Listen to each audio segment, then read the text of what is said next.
기도하겠습니다. 하나님 아버지 감사합니다. 오늘 말씀 앞에 우리 모두가 섰습니다. 그 은혜의 말씀 한 절 한 절이 우리의 신비에 새겨질 수 있도록 성령님 친히 가르쳐 주옵소서. 예수님의 이름으로 기도합니다. 안절부절 못한다라고 하는 표현을 들어보셨고 또 아마 이렇게 저렇게 사용하셨을 것 같습니다. 이러지도 저러지도 못하는 그런 어떻게 해야 될지 모르는 상황 앞에서 쓰는 말이죠. 안절부절 못하다. 기원은 여러 가지 설이 있습니다만 한자로는 안주부득, 요 한자가 이렇게 그냥 민간어로 바뀌어서 안절부절로 사용되어졌다라고 하는 설이 좀 많은 것 같습니다. 우리가 지금 그런 나날들을 보내고 있지요. 2020년 내내 안절부절하면서 살아왔고 또 내년 2021년에도 여전히 우리는 안절부절하면서 살아가야 할지 모르겠습니다. 요즘에 이제 Z세대라고 그러는데 20대에서 30대까지를 Z세대라고 합니다. 이 세대를 코로나 세대다 이렇게 부릅니다. 우리 모두가 다 사실은 코로나 시대를 살아가고 있지만 마치 IMF 세대가 있었던 것처럼 지금 그 2030 세대를 코로나 세대라고 말합니다. 가장 많은 피해를 당하고 있고 대학을 들어갔는데 캠퍼스 생활 자체가 안 되고 있고 또 직장 구하기가 하늘의 별 따기 정도가 아닌 거죠.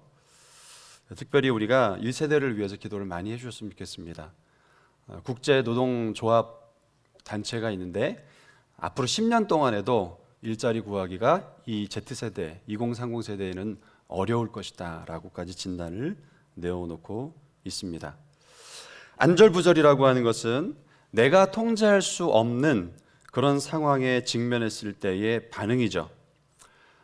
당장 다음 주에 이제 우리 수능 보는 고3들이 있는데 코로나 때문에 지금 안절부절하고 있는 그렇게 상태에 있어서 많이 걱정이 되기도 합니다. 이번 한 주간은 우리 자녀들뿐만이 아니라 우리 수능 세대를 위해서 그들의 마음이 지켜지도록 기도해 주셨으면 좋겠다 싶습니다. 두 가지의 기도 제목이죠. 하나는 2030 세대 그리고 우리 수능 보는 자녀들을 위해서 기도해 주시면 좋겠습니다.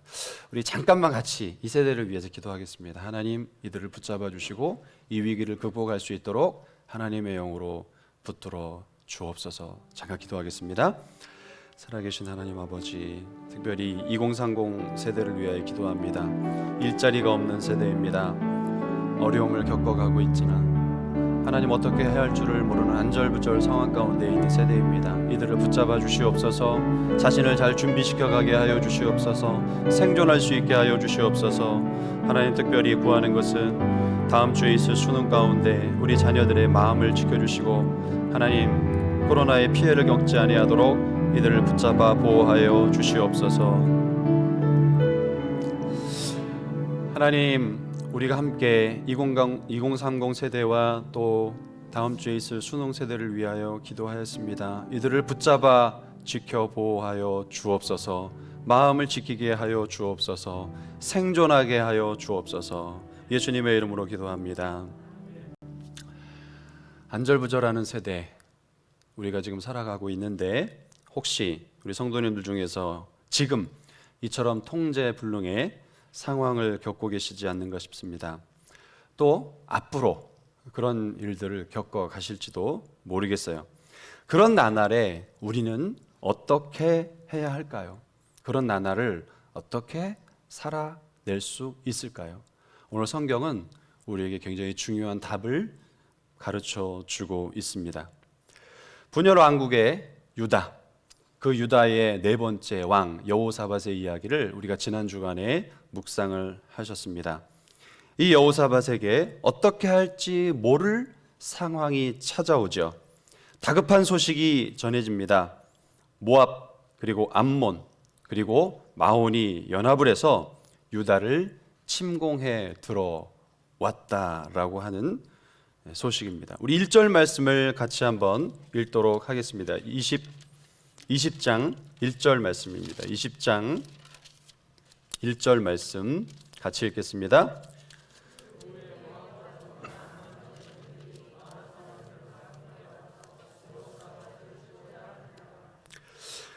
유다가 지금 이들과 어떻게 해볼 만한 상대가 되지를 못합니다.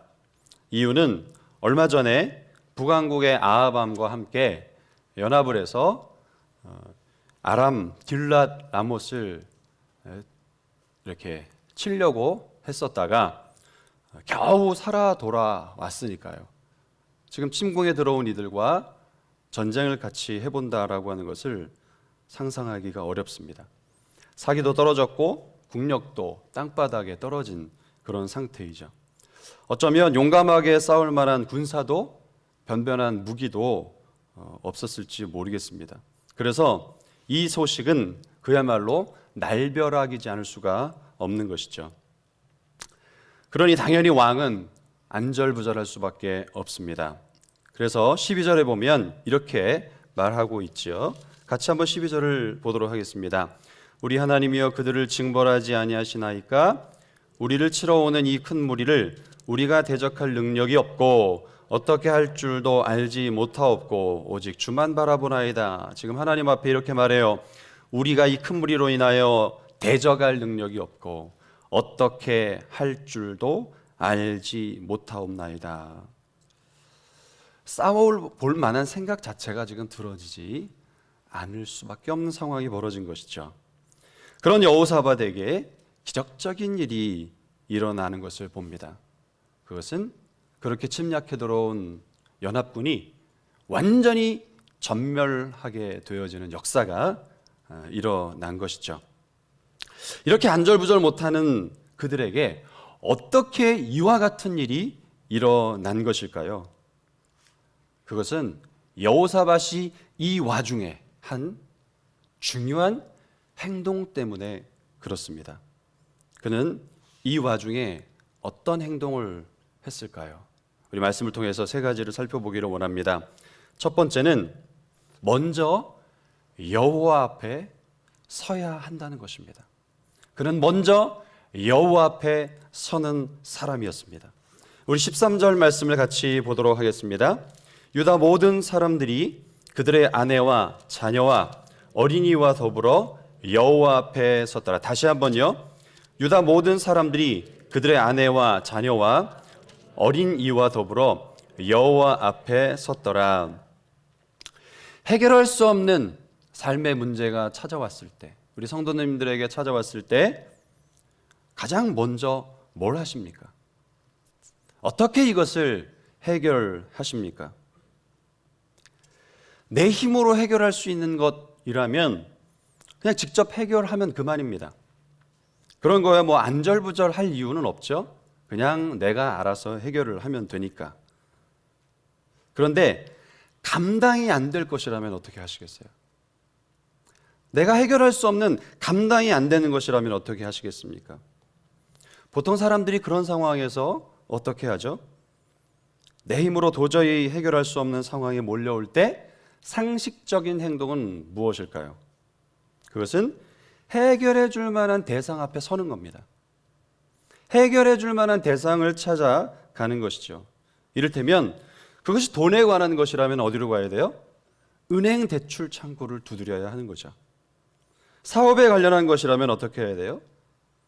결정권자 앞에 가서 청탁을 하고 선물을 하고 읍소를 해서라도 기회를 얻어야 하는 것입니다. 이게 상식이라는 거죠. 그런데 여호사밧 왕은 어떻게 합니까? 상식이 아니라 비상식적인 대처를 하고 있는 것을 봅니다. 온 백성과 함께 여호와 앞에 서서 그의 이름을 부르면서 간절히 기도하고 있는 것이 우리가 13절 앞에 나와 있는 주 내용들인 것을 볼 수 있습니다. 다시 한번 13절 말씀을 다시 한번 읽어보시겠습니다. 유다 모든 사람들이 그들의 아내와 자녀와 어린이와 더불어 여호와 앞에 섰더라. 어떻게 했다고요? 더불어 여호와 앞에 섰더라.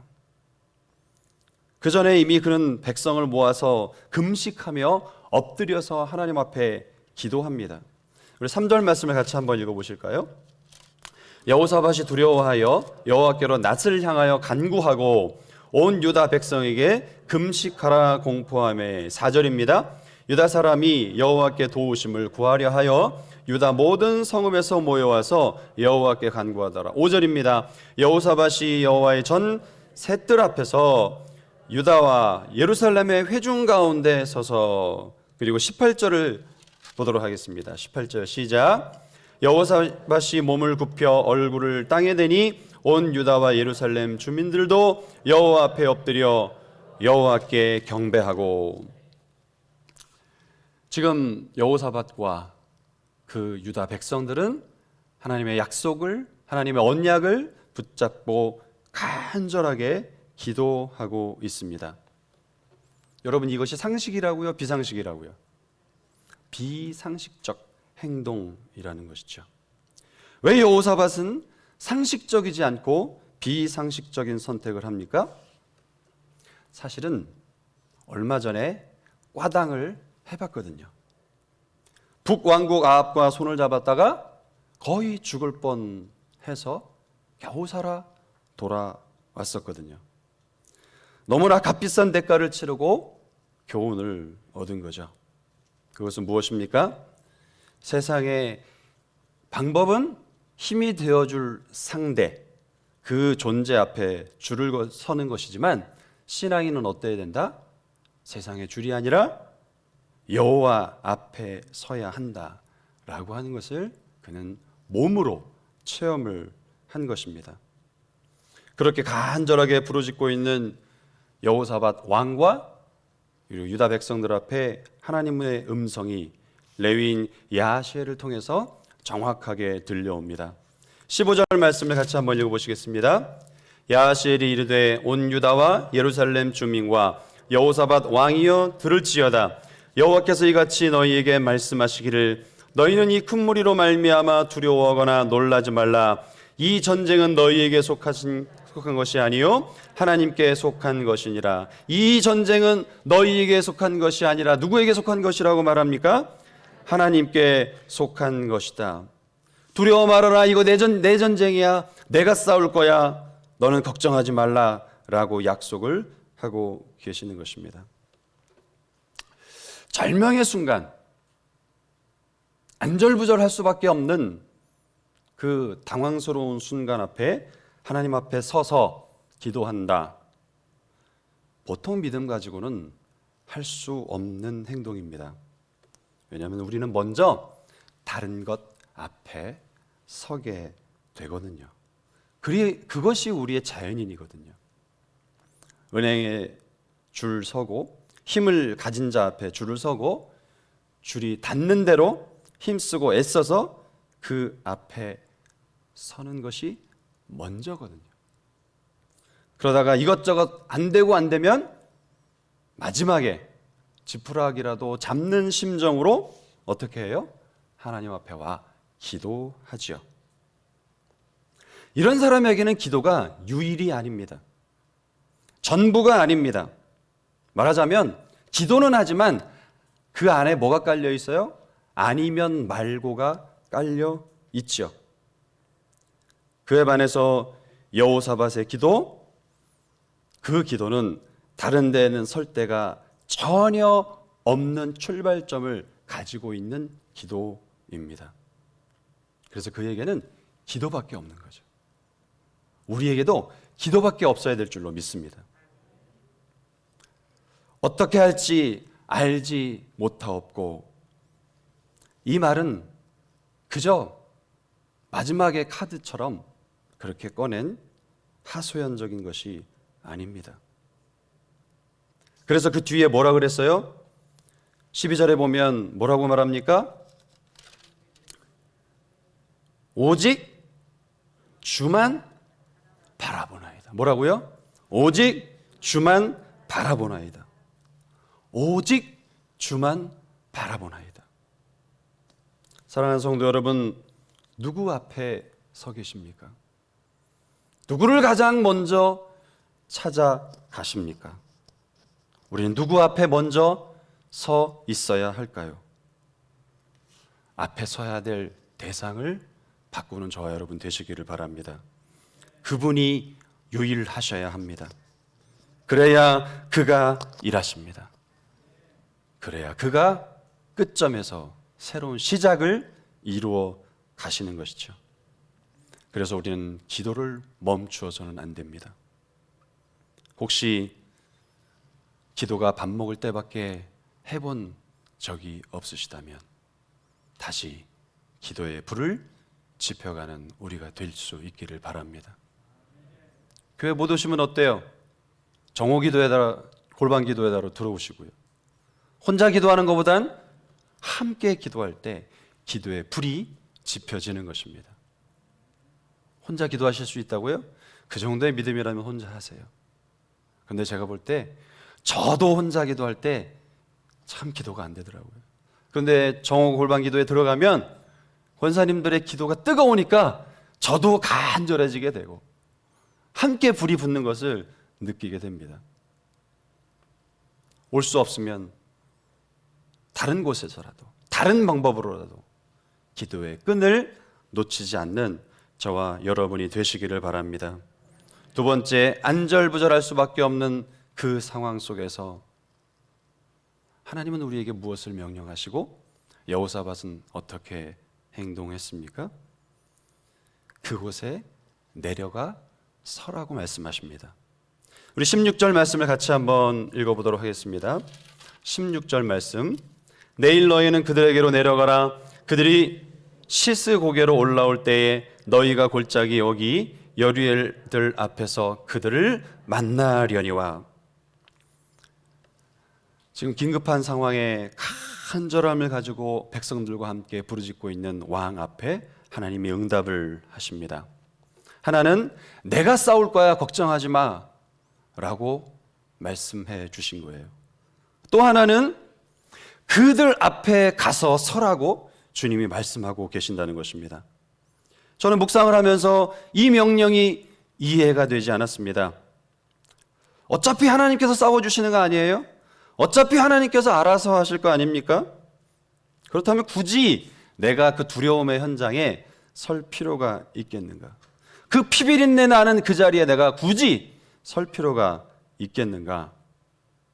그런데 하나님은 그들 앞에 가서 서라 말씀을 하고 계십니다. 직접 싸우게 하려고 하시는 것일까요? 이유가 무엇일까요? 그것은 하나님께서 진멸하시는 현장을 나로 하여금 목격하기 위한 것을 기억하시기를 바랍니다. 우리는 하나님이 하시는, 하나님이 치르시는, 하나님이 용사가 되어서 싸우시는 그 현장에 서 있어야 합니다. 그 현장에서 내가 해야 될 일은 무엇일까요? 칼을 빼어들고 휘두르고 적을 도말하는 것일 수도 있겠습니다. 때로 하나님은 어떤 전쟁에서는 그렇게 칼을 빼어 휘두르고 싸우게 명령하실 때가 있죠. 그런데 적어도 지금의 상황은 칼을 빼어 들 전쟁은 아닙니다. 백전백패가 뻔한 상황인 것이죠. 왕으로부터 모든 백성을 벌벌벌 떨게 만들고 안절부절하게 만드는 그런 상황이 바로 지금의 상태입니다. 그걸 다 하시는 하나님께서 그 현장에 서라라고 말씀을 하고 계세요. 왜 그럴까요? 내가 하는 그 일을 네 눈을 크게 뜨고 보라. 그것을 목격하라. 그것을 지켜보라 라고 말씀을 하시는 것입니다. 그걸 지켜보는 것이 중요합니다. 어떤 것이요? 칼을 빼지 않고도 그 현장을 뒤집어 놓는 하나님의 역사를 목격하는 것. 오늘 우리에게 그런 일들이 일어나게 되기를 바랍니다. 그 현장에서 어떤 일이 일어났습니까? 우리 22절 말씀을 같이 보도록 하겠습니다. 그 노래와 찬송이 시작될 때에 여호와께서 복병을 두어 유다를 치러 온 암몬 자손과 모압과 세일산 주민들을 치게 하심으로 그들이 패하였으니. 어떤 일이 일어났어요? 여호와께서 숨겨두신 복병이 일어나서 그들을 치기 시작했습니다. 복병이 무엇인지는 신학자에 따라서 이렇게 저렇게 해석을 분분하게 내놓습니다.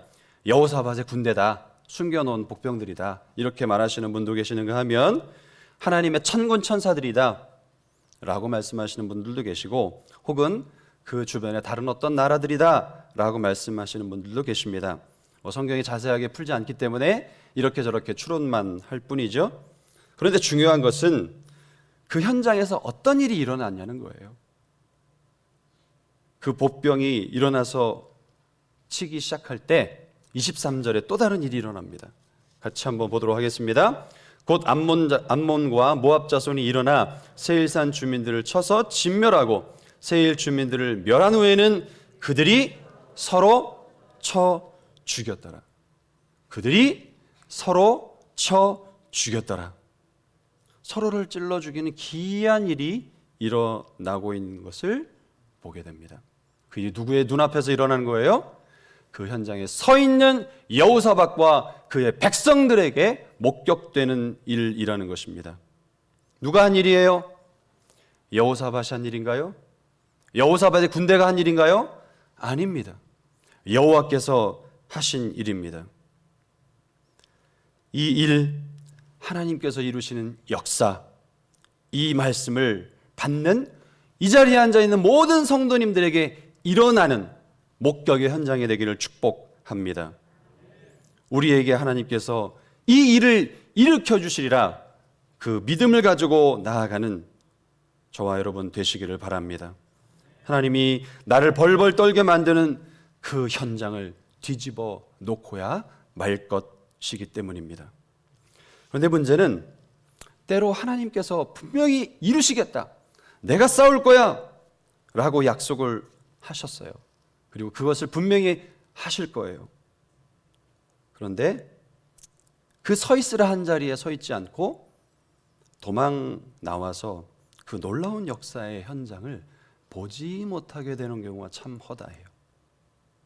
하나님이 하겠다고 했는데, 하나님이 다 준비시켜 두었는데, 내가 가기만 하면 되는데 내가 움직이지 않아서 아무런 일도 일어나지 않는 경우가 허다한 것을 보게 되어집니다.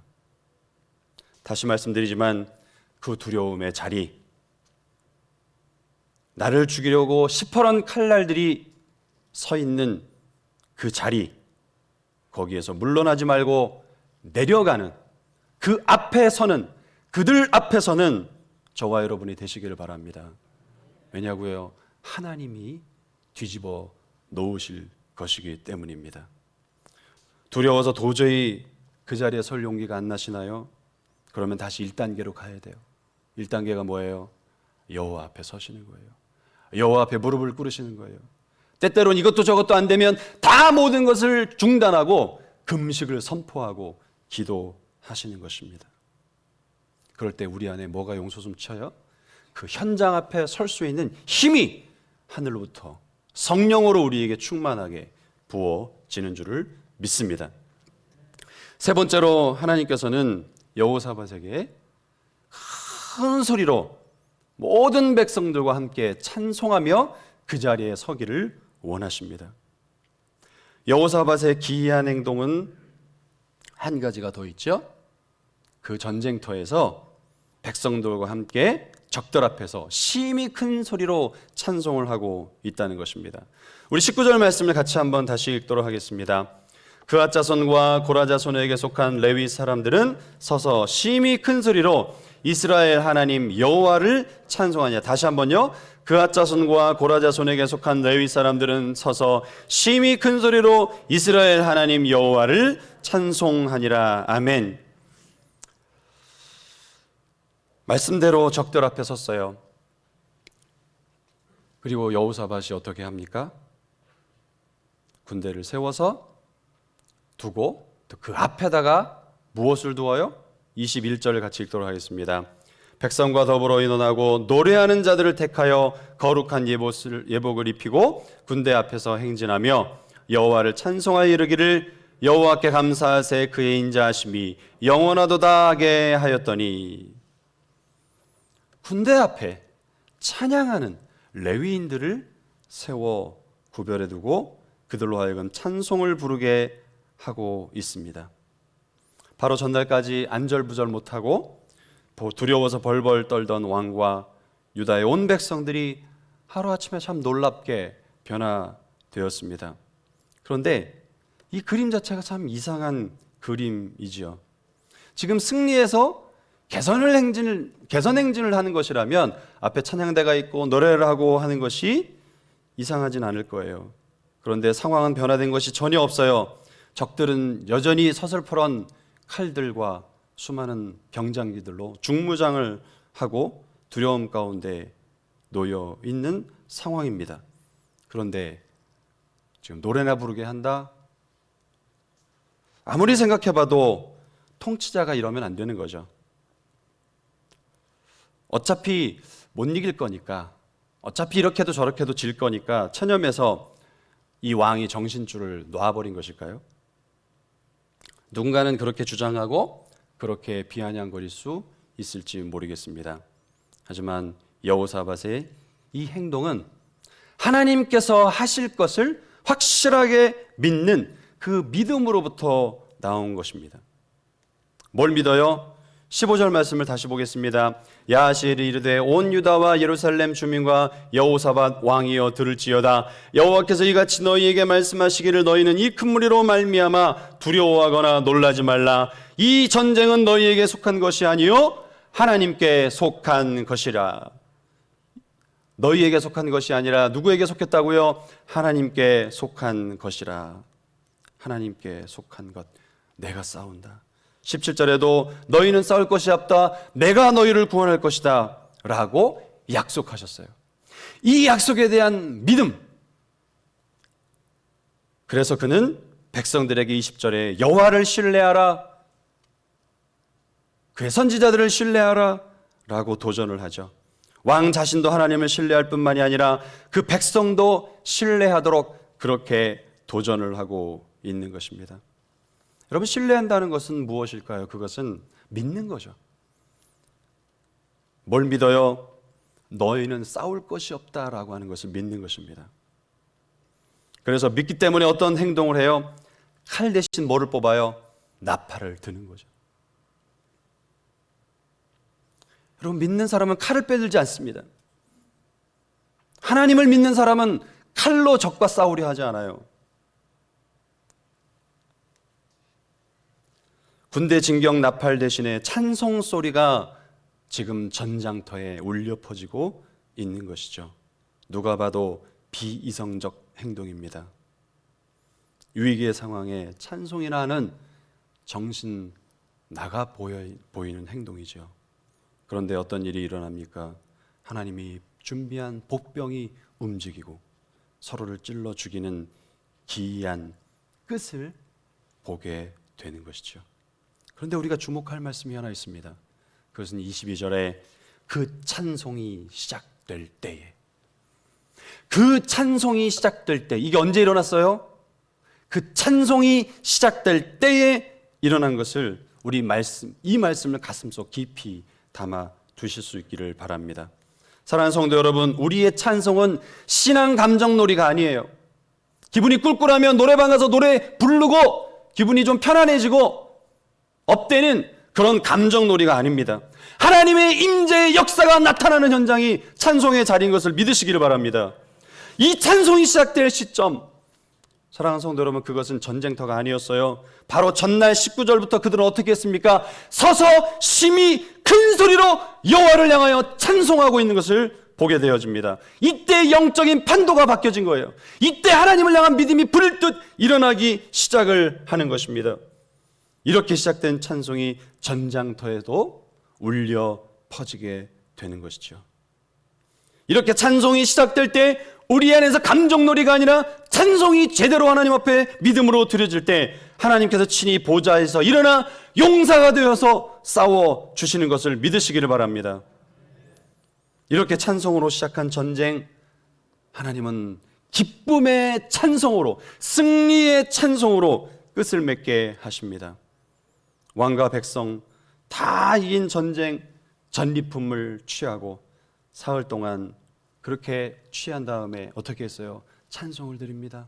그리고 다시 돌아와 주의 전 앞에 그들이 모여 그 승리를 하게 하신 주님을 향하여 찬송을 올려드리고 있습니다. 이 찬송의 감격을 맛보고 계십니까? 이런 놀라운 역사가 나타나는 현장에 서 계십니까? 그러려면 찬송이 감정 노름의 노래의 수준을 벗어나야 될 줄 믿습니다. 진짜 찐 찬양이 우리 안에서 드려지기 시작해야 하는 것이죠. 반드시 뒤바꿔 놓으실 하나님을 향한 내 믿음을 담아서 치열한 삶의 전장터에서 찬양하는 것, 생명 걸고 심히 큰 소리로 찬양하는 것, 그것이 우리의 입술에서부터 시작된다는 것입니다. 찬송이 시작될 때 내 가정을 무너뜨리려는 사단의 권세가 자중질환으로 무너지게 되는 줄 믿습니다. 끊임없이 죽을 생각을 불어넣는 악령이 떠나가게 되는 것을 믿습니다. 바뀌지 않을 사람, 환경 가지고 싸우려 하지 마십시오. 내 손에 칼을 잡으면 둘 중에 하나가 죽어야 되는 거예요. 누가 죽을까요? 그가 죽으면 좋겠는데 내가 죽게 돼 있어요. 사랑하는 성도 여러분, 대신 우리가 잡아야 될 것은 나팔이에요. 찬송의 고백이어야 합니다. 사실상 우리의 모든 삶의 싸움은 다 영적 싸움입니다. 왜냐하면 우린 그리스도인이거든요. 그리스도인의 전쟁은 영적 전쟁입니다. 그것이 부부싸움이든 아이와의 싸움이든 그 어느 대적자와의 싸움이든 이 영적인 전쟁터에서 내가 할 수 있는 유일한 일은 찬양으로 가정과 일터를 가득하게 하는 것입니다. 찬양은 지옥을 천국으로 바꾸어 놓습니다. 어쩌면 나를 괴롭히는 그를 바꿀 수 없어도 적어도 나는 그 지옥에서 하늘나라를 경험하며 살아갈 수 있는 영적인 힘을 얻을 것입니다. 누구와 싸워야 합니까? 누구와 싸우고 계신가요? 그들이 아니라 때로는 나 자신일 거예요. 절망하고 있는 나, 낙심하고 있는 나, 죽어버린 나, 찬송을 잃어버린 나. 찬송은 끝난 결론에서 흥에 겨워 부르는 노래가 아닙니다. 적과의 전쟁 중에 불러야 될 믿음의 노래입니다. 이 믿음의 노래가 저와 여러분의 입술을 통해서 우리 가정과 우리의 일터에 흘러넘치는 생명력 있는 하나님의 역사가 나타나는 그 일이 되기를 바랍니다. 우리 같이 좀 찬양했으면 좋겠는데요. 시와 그림이라고 하는 그 그룹이 만든 노래인데 이게 참 가사가 너무 기가 막혀요. 기도를 멈추지 마라. 눈앞의 상황이 마음을 눌러도 원망하지 마라. 너의 입을 지켜라. 때로는 여러분 입이 칼이 될 때가 있잖아요. 입을 지키라는 거예요. 입을. 저들은 너의 입을 보고 있다. 기도를 계속해라. 너 기도를 멈추지 마라. 우리 같이 한번 이 찬양을 하도록 하겠습니다. 불러보지 않은 분들은 좀 어려우실 수 있겠는데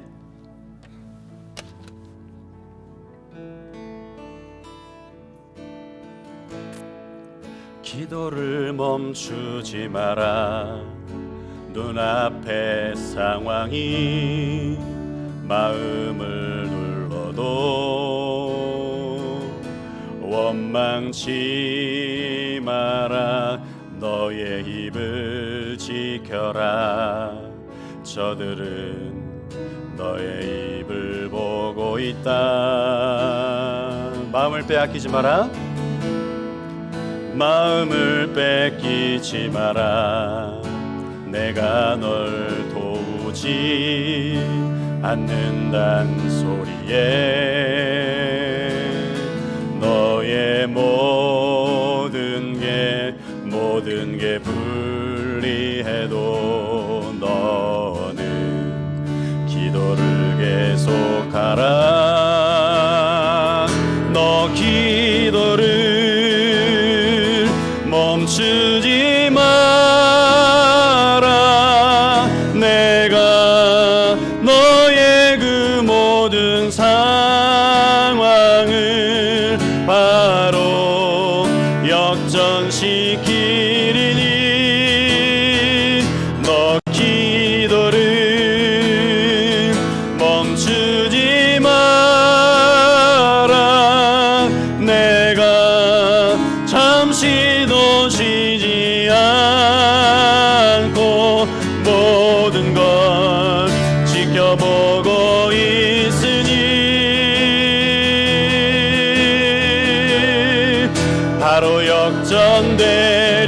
너 기도를 멈추지 마라. 너 기도를 멈추지 마라. 내가 너의 그 모든 상황을 바로 역전시키리니 너 기도를 멈추지 마라. 내가 잠시도 쉬지 않고 모든 걸 지켜보고 있으니 바로 역전되리라. 주를 찬양, 주를 찬양, 손을 들고 찬양. 전쟁은 나에게 속한 것 아니니 주를 찬양, 주를 찬양, 손을 들고 찬양. 전쟁은 하나님께 속한 것. 우리 두 손을 들고 주를 찬양, 주를 찬양, 손을 들고 찬양. 전쟁은 나에게 속한 것 아니니 주를 찬양.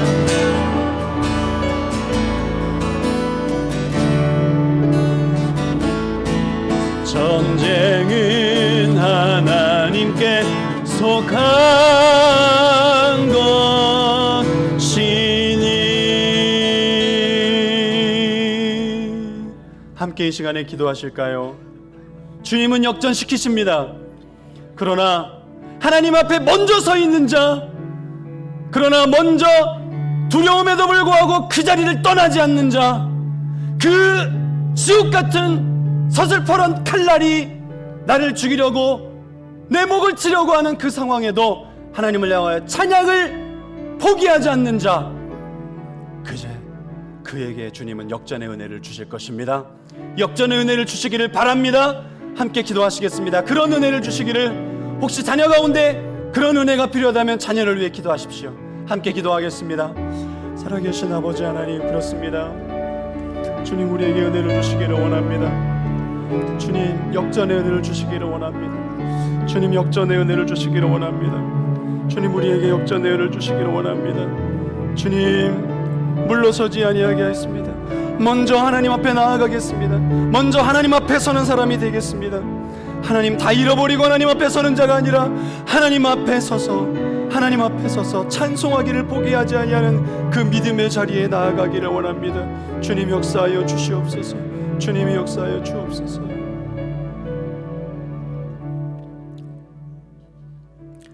이 시간에 함께 기도하실 때 우리의 삶 가운데 하나님께서 주신 은혜가 풍성함을 기억하며 감사로 다시 보답하는 시간이 되기를 바랍니다. 하나님 앞에 무엇이 감사하십니까? 감사의 고백을 우리의 고백에 담아 이 시간 다시 한번 기도하도록 하겠습니다.